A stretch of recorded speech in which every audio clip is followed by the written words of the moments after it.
Okay. Okay, so I guess my question is, or statement, is that I guess the older people are more anxious, and it makes sense. Because like you said before, we were nervous kids. But, I mean, we weren't nervous kids, but now we don't want to get up in front of people and talk. Yeah. I would talk to a stop sign when I was a kid. It didn't matter. And I mean, I'm kind of still that way, but like, I guess you learn, like, we're talking about situational anxiety. Mm-hmm. That makes a lot of sense to me now because, like, I will talk to anybody one-on-one, just whatever. Right. Doesn't matter. But if you put me, like, especially in, like, a room of people I don't know, mm-hmm. or people that I think, like, a group of people that I think are, like, really watching me. Yeah, not necessarily, like, smarter than me, but just people right. older than me that I consider, like, professional or anything. It bothers me to talk in front of them. Definitely.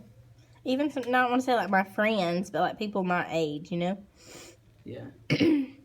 That makes a lot of sense. And, like, I wasn't thinking about situational anxiety while we were reading it, but now that really does make sense because, like, in some situations, you are not nervous. Right. Like, I don't know. You're not nervous when somebody opens the door and says, "Hey, how are you?" But you walk into to give a presentation in a class and you're like about to fall out. Like sweating bullets and about to pass out. Absolutely. And I guess that makes sense with the ELLs. If they have no clue what you're saying, they're going to be nervous. Well, and the text also mentioned, like, they compare themselves to other learners and they compare their successes and, like, where they feel like they evaluate themselves comparing themselves to those other people. Right. And that's how they measure their success. And that's not really fair to them because they're comparing themselves to fluent English speakers and then people that are further along in the process than they are. So I can see where that would get really discouraging really fast. Oh, yeah. I have Heath not even an ELL, and I have one in my room right now that gets so nervous in front of everybody. But if it's just me and him, he's fine. There are kids like that. Like, they'll talk all day long until, like, you call on them to read by themselves or something like that, and then they're done with it. Right. And I guess they have it is nerve-wracking. We watched that video on the practice and drill. You know, the Miss Marty and her mammoth teaching math. Her Maddie. Maddie, that was the name. That was great. But that was coming off of the section where it talks about the MLAT and how it's an assessment that predicts the success of learners using the pattern drill method. And I had no clue what that was. Right. So I looked up that video, and you don't realize that, but we do use some of that. Right. Like sparingly as teachers. But we don't really realize it either. Yeah, I mean, when you're drilling kids in math, like you're doing those multiplication flashcards, you're still doing that. Right. It's still like a form of it, I guess. And it makes sense. So, I mean, I do it with vocabulary words, too. Like our sight words. If it's something that they need to know, we'll say it till they get tired of saying it. But right. It helps those kids that are auditory learners pick up on it. Right. And that's something else that kind of stood out to me. I don't know what triggered me in the text specifically, but it kept talking about, like, the complexity of everything and how, like, students can be gifted in one area and not in others. Right. And I remember, like, from Jacksonville especially, everything in our bachelor's went back to multiple intelligences. Right, and making sure you had things for all those different learning types. Like in your lessons and stuff. And I mean, I can see that being a huge factor because I've got kids, like, if I'm writing something on the board and we're talking and we're putting all of our thoughts together on the board, that I can be writing an answer of some sort and I turn around and they've got it copied down there good, just listening to my voice. Right. But then you've got the kids that if they don't see it, they have no clue. And then you've got kids that none of that means anything if you don't have some sort of hand motion or jingle or some... Right. Or that they're actually getting the chance to, like, do it, to, like, be a part of it. You know what I mean? Yeah. Some out-of-the-box method to teach them. Yeah. that was actually one of my questions. Have you got kids that learn better in one way than another? Have you noticed that in your room? Definitely. Of course, my higher one, he can catch it, right off the bat. But some of my lower students, I'm constantly drilling them.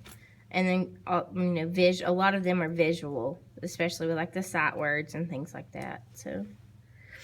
Yeah, my kids, I've noticed a lot of my kids, and not just my ELLs, like, if we're talking about it, they want to see it. Like, we were talking about adaptations yesterday, Right. and I got them to stand up, and that's not really kinesthetic, but that was just letting them have a break from sitting. Right. And to me, that we're talking about motivation, that kind of helps them keep motivated. You give them a little up and down, just some chance to move. It breaks up that monotony. But while we were talking about adaptations, I literally just Googled the word animals, and I had them talk to everybody around about what they knew about the animals that were on the screen and what adaptations helped that animal survive.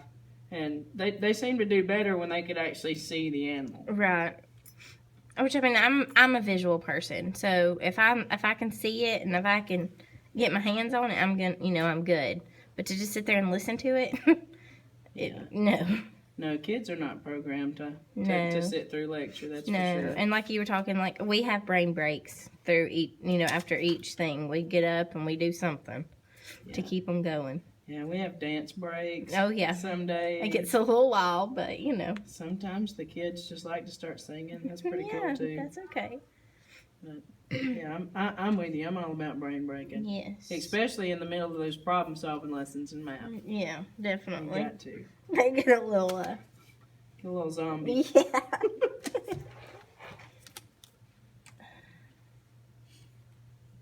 Oh, this is one of the things that I wondered too. When I was reading, we were talking about like effective factors. Oh, yes. And effective factors, like those just determine if somebody's going to respond positively to something or negatively. And one of the questions that I had, maybe we'll cover it more in class. I just want to know, like, what all can be labeled an effective factor? Right. Can them, like, not having somebody at school, not having somebody at home affect what's going on at school? Can you look at it that way? Can their prior schooling be an effective factor? Right. I just think, like, their life in general, honestly. Yeah, can their modality be an effective factor? Like the fact that I learn, we both learn visually and kinesthetically, but somebody else learns, auditory. Mm-hmm. Is that an effective factor? Right. That's something I'd like to know a little bit more about.